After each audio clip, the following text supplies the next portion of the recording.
UP संगीत नाटक अकादमी संत गग्गे महाराज auditorium में किस्सा गंगा जमुनी का नामक हिंदी नाटक हुआ। इस नाटक का लेखक मिसेज रत्ना कौल है और इसे उनके विशेष मार्गदर्शन में मिसेज चित्रा मोहन ने स्टेज पर प्रस्तुत किया। नाटक का आयोजन श्री शैलेंद्र नाथ कौल सम्मानित किया 1950-2019 की याद में किया गया था, जो एक सच्चे लखनऊ वाले और कश्मीरी पंडित थे जिन्होंने सांस्कृतिक और रंगमंच के प्रति गहरा आदर और प्रेम रखा। शैलेंद्र कौल जी पनून कश्मीर लखनऊ से भी जुड़े थे। नाटक 1960 के दशक में स्थापित है, जहां समुदाय मोहल्ला शैली में रहता था और रोजाना के जीवन में साझा रिश्तों का सामना करता था। मुख्य अतिथि इंजीनियर धर्मवीर जैन और अभिव्यक्ति संगठन के मुख्य डॉक्टर उषा चौधरी ने इस मौके को सम्मानित किया। उनके साथ कुछ अन्य लखनऊ के महत्वपूर्ण व्यक्तित्वों ने भी इस अवसर को अपने साक्षात्कार से सजाया। डॉक्टर सुधाकर अदीब, डॉक्टर अनिल रस्तोगी, मिसेज मनोरमा लाल, श्री मनीष शुक्ला और श्री रमेश श्रीवास्तव, रवि कचरू, प्रभाकर नागू, गगन शर्गा, दीपक कचरू, कुमकुम धर, कर्नल नीरज मुंशी दर्शकों ने इस सुखद नाटक का वास्तविक मजा किया और इस ठंडी मौसम में पूरी गर्मी पाई।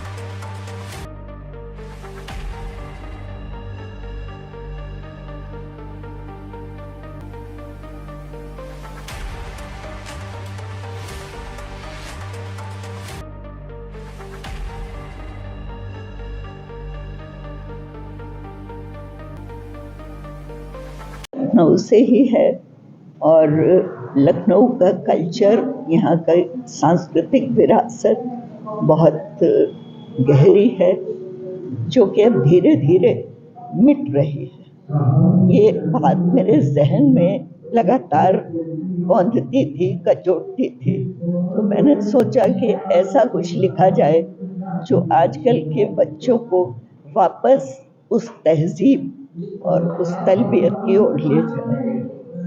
इसी नाटक में 1960 का दिखाया गया लखनऊ जी, तो किस तरह से आपको ये नाटक बनाने में एक संघर्ष करना पड़ा?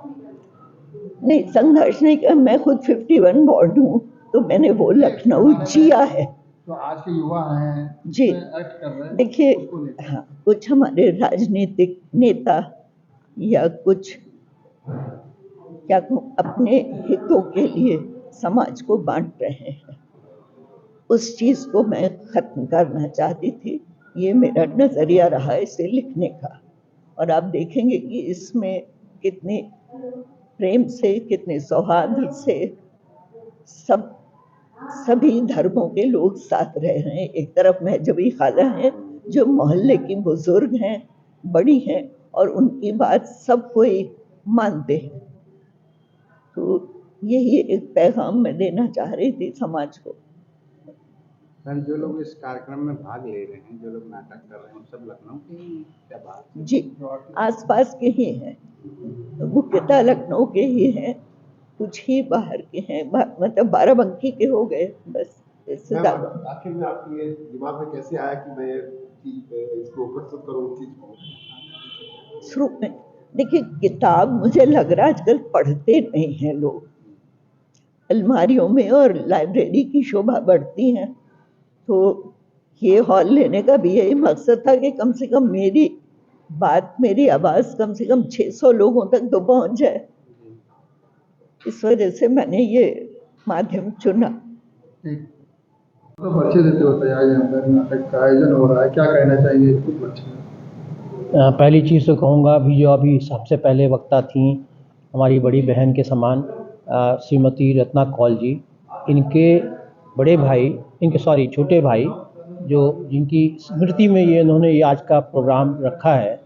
लिखा तो इन्होंने नाटक पहले से था, और वो भी बहुत ज़्यादा सांस्कृतिक एक्टिविटीज़ में इन्वॉल्व रहते थे। ये परिवार ही इस कार्य में लगा रहता था, लेखन लाखन और उस पर संगठन में। तो इनके यहाँ परिवार में ही सब लगा हुआ था, वो भी थे। वो इस वक्त हमारे बीच में नहीं है, उनकी स्मृति में इन्होंने ये प्रोग्राम रखा। और उनके पुत्र हमारे बगल में खड़े हैं, अमर जी, वो भी इसमें शामिल हैं। उनके भी विचार, उनकी चीज़ें नाटक के साथ काफ़ी जुड़े हुए थे, उनका रहा है काफ़ी समय। और क्योंकि हमारी जो पनून कश्मीर एक हमारी एसोसिएशन है जो हम एक्टिविटी करते रहते हैं, उस एक्टिविटी में वो हमारे एक मेंबर थे पनून कश्मीर के, इसलिए हमने उनकी स्मृति में जुड़ के उनके स्मृतियों को ताज़ा करने के लिए उनके साथ हमने काफ़ी समय बिताया। उन्होंने काफ़ी हमारा सहयोग किया है। उस हमारे जो संघर्ष रहा है पनून कश्मीर का, उसमें भी और सांस्कृतिक कार्यक्रम में भी हर प्रकार से उन्होंने इस तरह किया। और हमारी बहन रत्ना जी इस काफ़ी माहिर हैं लिखने में और इसमें कार्य में, तो उनका हमने सहयोग उनको किया है। हमने हमारी बड़ी बहन हैं, उन्होंने ये कार्य किया। इसको बढ़ाने के लिए ही इस विचार से इस प्रोग्राम को आज रखा गया, ताकि समाज को हम ये प्रसार कर सकें, दे सकें, जो उनका गंगा जमुनी तहजीब का एक वो है, उसी कार्य से हमने किया। लगातार आपके संगठन द्वारा, काफी संगठन द्वारा भी समाज के कार्य किए जाते हैं, क्या कहेंगे? वो हमारे दीपक जी प्रवक्ता हैं हमारे पनून कश्मीर के, वो उनकी देखिए, हम लोग कुछ ना कुछ करते रहते हैं। शैलेंद्र जी हमारे साथ जुड़े हुए थे, हम लोगों ने पहले भी उनके साथ कई प्रोग्राम्स में उनका साथ दिया था, इसी प्रोग्राम के साथ जुड़े थे।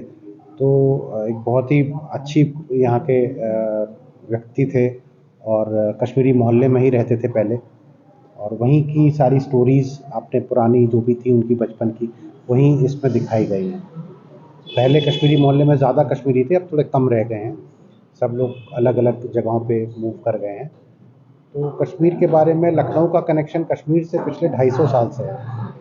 250 साल से कश्मीरी पंडित लखनऊ में रह रहे हैं। कश्मीरी मोहल्ला जो यहाँ पे बनाया गया बाद में, तो ये बहुत पुराना समय से हम लोगों का यहाँ से जुड़ाव रहा है कश्मीर से। तो जो आज पूरा एक्ट हो रहा है काफी मोहल्ले के ऊपर, कश्मीरी मोहल्ले में जो सभ्यता थी, गंगा जमुनी तहजीब जिसे हम कहते हैं, सब लोग साथ में रहते थे और अच्छे से व्यवहार रहता था।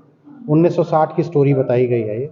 उस समय का जो माहौल था, जो चीज़ें थी, वो दिखाई गई हैं। अगली जनरेशन समझ सके, देख सके कि इस टाइप से मोहल्ले इस टाइप से रहा करते थे, सब आपस में मिलजुल के रहा करते थे। आज सब लोग अपने घर के अंदर बंद हैं, आज एक दूसरे से बात नहीं करते, एक दूसरे से मिलते नहीं है, खेलना वेलना सब बंद हो गया है। क्या लगता है जो तो नई जनरेशन में मोबाइल जो नया चल गया है, पहले के ज़माने में तो लोग ज़्यादा मिलते थे, बैठते थे, जिस तरह नाटक में दिखाया गया है, क्या लगता है? देखिए, यही उनको समझाने की ज़रूरत है कि सब लोग आपस में मिलजुल के रहें और ठीक से मतलब जैसे रहते हैं, सब लोग आपस में बात करते हैं।